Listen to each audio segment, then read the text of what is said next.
Yeah, I have like one very specific time that I bombed, and it was because I was like miserable going on stage. Really? Like I've kind of convinced myself that my stand-up is gonna be good if like I'm having fun before I go on. Like if either the green room is a good vibe or like I know people there in the show or something. And I was so nervous to do the show, and like there was just nowhere to hide. Like before going on, you just had to stand in the audience, and I don't think I smiled. I don't think I let out like even a little smile the entire set. And I knew 30 seconds in, this is going to fucking suck. And I could turn around, but I didn't. But that's funny. I think so. It's Talking about it, Yeah. But like in the moment, I was like, this is so horrible. Well, at least you were self-aware. 100%. So true. I've had times where twice I've been like, yeah, I know this is going bad. Yeah. And I'm just like, is anyone mad at me right now? Right. Here? And when that doesn't work, it's just like, okay, get through the next 8 minutes and then kill yourself in the parking lot. Yeah. At least or you, on stage at this point. Right. to change the trajectory of everyone's lives in the room. Yeah. It's also very clear after a show if I'm like getting the fuck out of the venue. Yeah. Yeah. I'm like, then even if I think I did well, I probably didn't do that well. If I'm like unwilling to see a single audience member, I'm like, I didn't do very good. Yeah. Interesting. Yeah. I've done that twice. Left. Yeah. Do you record your sets like on your phone or anything? Yeah, but I can't watch them. I know. I still can't watch them. And I was actually talking about it to someone today because they're like, how come you don't post your stand-up clips anywhere? Which probably would increase ticket sales if I would give people a taste. Yeah. But I got one gnarly comment on one of the bits that I posted somewhere, and it was like, why are you posting this before you've like perfected this bit? Oh God. Because I'll obviously, you like work on stuff and you do. My watch is turned towards me, which I've never seen. I thought that was a spider. Upside down, dude. I was like, no. That's why I was feeling off. I did a bunch of mushrooms. That means you're slimming if your wrists are... Yeah, you must have lost some weight in the last 15 minutes. It's because I'm going like this. Oh. I'm losing weight out of my left arm. But I forgot. So I'm like, okay, I don't want to post these clips yet because of this one person. But it could also Matt Rife it, where like his clips just took off and took off and took off. Totally. No, it really is. I posted a clip recently and like 6 comments were, why are people laughing before she even says anything? And I'm like, because they were having a good time. And that's what I was saying about... Because they were just giggling. And there's a 2-drink minimum. Yeah, exactly. They're wasted. And also, you're funny before you open your mouth. Yeah. Well, that's what I'm go back to is I just want people to be having a good time. Yeah.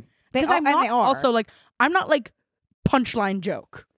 Right. Like that, I can't do. Like, I was at the bar the other day and bada bing, bada boom. That's what you do. Cha-ching. I feel like you do. Connor's just telling knock jokes. I have not looked into any equation for writing jokes yet. Totally. And so I'm still unsure if I'm doing it efficiently or even right. So fair. I'm still not sure. I was doing stand-up wrong for a year, and I'm like, what were you doing that was wrong? I wasn't telling jokes. I was like telling made-up stories that like it was like I would get laughs. Oh, is that what you're doing? That seems right to me. No, I'm like all of that material from that year, you could not pay me to do it again. Really? Yeah, like I'm positive that it only like kind of worked because I think I was having fun again. Yeah. But like I'm sure it was not stand up.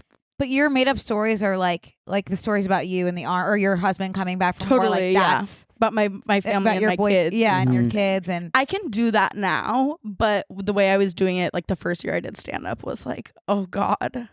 As an example, would it be like a made up, like there's a punchline, then you have to just make up a story around it? I was doing that leads up to it? I was doing some fucking insane like 7.5 minute fake stories. That's what I do, Grace. Like, I'm trying to hear what your thing is and why it was wrong. I'll literally like send you a clip from like please. 2021 and you'll be cringing the whole Why time. didn't it work? I'm confused. I really what can't. is stand-up supposed to be then? I think that bada bing, bada boom. Well, to me also, I feel like I've learned that if someone goes to the bathroom right before my set and they come back a minute into my set, they need to be able to kind of understand what's going on.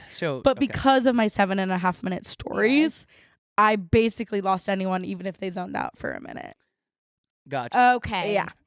That's how mine are. They all kind of lead into each other. Mm-hmm. So Okay. I'll be giving up. No, you shouldn't be giving up. Maybe you have a completely different style than me. I don't think so. It sounds pretty much exactly the same. What if I had seen you do stand up multiple times and I just came on here to like kind of help you? Critique. Like Brooke hired you. I've seen you do it, I think 3 times now. Ooh. One doesn't count because she had a vat of wine. Hey, I was nervous. I was do. so nervous. Hey, a lot of people do a lot of things on a vat of wine, Connor.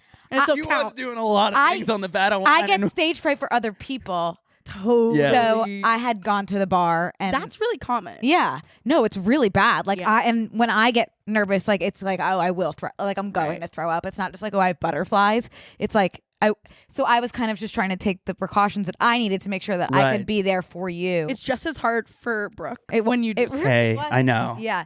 So I had Anything I can do some to- black wine. Yeah, super Like red. super. It was like Kind gray. of like black wine. It was like dark gray. It was like black. that like just full one sip stained your teeth. And it was in she looked like it's like gritty. Yeah. she looked like she had been feeding. Yeah, totally. And it was like in a really huge jug too. Oh, I love that. Yeah, so I had 1 to 6 glasses. Was it like Carlo Rossi or something? Constantly talking about huge jugs on this podcast. That's oh, true. love that. We are obsessed with huge jugs. I love huge jugs as well. We're always huge jug cast. Yeah, of course. Everything always comes back to massive cans or jugs, whatever whatever floats your boat. We're more of a jug family. Mm. Well, I was just gonna say about your stand up. From what I remember, is it is joke. Yeah. See. Joke. Well, like you said, a lot of it is personality. Like people are laughing before the punchline because there's little things in there that like. Yeah. I'm still when I see myself do it, I'm like, that's not even me. Still, like, it's different from videos. It's different from the podcast. It's like a different, and I can't figure it out. Like I'm still watching game tape back, and I'm like, definitely need to stop pacing. Sure, on the stage. Yep. You mean? I almost tripped over a mic wire last week. Bummer. You tripped at the one when I had the wine as I'm well. constantly tripping. Yeah. I'm tripping Yeah, balls. yeah. I'm always fidgeting with like I'm doing it now even. I love this little thing. Oh, Oh, yeah. Oh, I love a string. Damn. So a string or something to Here's fidget a question. with? Yeah. Grace. Yeah. Have you ever had, because I feel like you're in a space for like comedians who maybe you would admire or would also admire you. Have you ever been in a situation where a comedian that you love has come to see you and you're like kind of freaked a little bit maybe? Not the one time that I was like, I got like a DM one time from a comedian I really like after she saw me perform. So that was like, I mean, the best possible way. I mean, could it have been nicer?